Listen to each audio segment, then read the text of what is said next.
Tax audit ng BIR sa mga kumpanya na mag-asawang Vice President Sara at Atty. Manscarpio, kumpiyansang masasagot ayon sa kanilang abogado.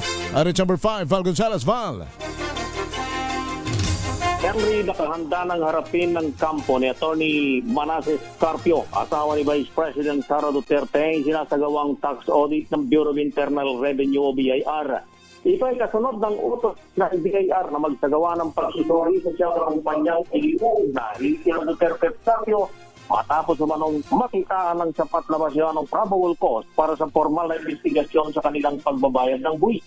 Sa Pandesal Forum dito sa Quezon City, sinabi ni Atty. Nila Bayon, Legal Counsel ni Carpio, na nasa paunang yugto pa lamang ang proseso kasunod ng paglalabas ng Letter of Authority ng BIR. Nilinaw ni Bayon na bahagi lamang ito ng verifikasyon ng hindi nangangahulugan na may natukoy ng paglabag o tax evasion.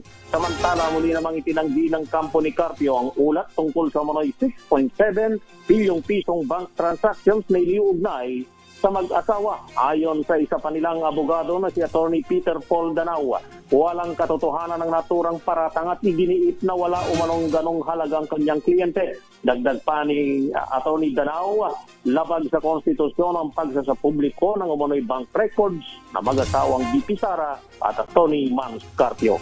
Ako si Val Gonzalez, DCRH, una sa Pilipinas, una sa Pilipinas.